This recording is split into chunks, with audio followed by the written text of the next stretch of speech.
Hai guys, kembali lagi bersama saya Jelita Margareta Sosoid dari program akuntansi perpajakan 4A. Di video kali ini saya akan membahas kasus tentang probability analysis. Mau tahu bagaimana caranya? Tonton terus ya. Nah, ini dia teman-teman, bisa kita lihat kasusnya. Kita baca sama-sama ya. Nah, setelah teman-teman baca, saya akan membacakan yang diketahui dalam soal ini. Pertama itu yang diketahui dalam soal adalah margin kontribusi kotor atau penjualan bersih dikurangi harga pokok penjualan variabel. Masing-masing sebagai berikut: produk sun 7%, produk kecap 10%, produk susu 6%, dan produk margarin 8%. Yang kedua adalah dasar pembebanan biaya bersama adalah penjualan masing-masing produk. Kemudian yang diminta di soal kita ini adalah susunlah laporan profitabilitas berdasarkan produk. Nah, kita di sini susun laporan ya teman-teman. Nah, ini dia pembahasannya teman-teman. Saya telah menyusun laporan laba rugi berdasarkan produk periode 2019. Nah, yang kita bahas itu adalah 4 produk ya teman-teman. Produk sun, susu, kecap, dan margarin. Nah, yang pertama kali kita lakuin pada laporan kali ini adalah menjumlahkan total return dengan diskonnya. Kemudian totalnya itu kita dapatkan dengan cara menjumlahkan return unit and debtnya sampai ke diskon cashnya. Setelah itu kita dapatkan totalnya, kita kurangkan dengan gross sales-nya. Kurangkan total return and diskonnya tadi dan hasilnya adalah net sales.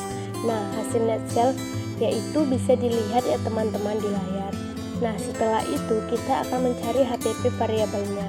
Nah, untuk mencari HPP variabelnya itu kita lihat dulu dari soal yang pertama. Tadi saya beritahu bahwasanya margin kontribusi kotor dari setiap produk adalah, teman-teman masih ingat gak? Sun itu ada 7%, kecap 10%, susu itu 6%, dan margarin adalah 8%. Selanjutnya yang pertama kita bahas di sini adalah produk sun. Kita perlu mengkalikan net sales dengan 93%. Mengapa demikian? Karena selisih itu akan menjadi laba setelah net sales dikurangi HPP variabel. Jadi, HPP variabelnya itu kita dapatkan sejumlah dengan yang saya hitung di sini ya teman-teman. Nah, setelah teman-teman lihat, teman-teman mungkin bingung ya, kenapa dikalikan 93%? Nah, 93% itu kita peroleh dari 100% dikurang 7%, di mana yang 7% adalah margin kontribusi kotor dari produk sun itu sendiri. Nah, untuk mencari HPP variabel dari produk ketiga lain lagi sama ya teman-teman.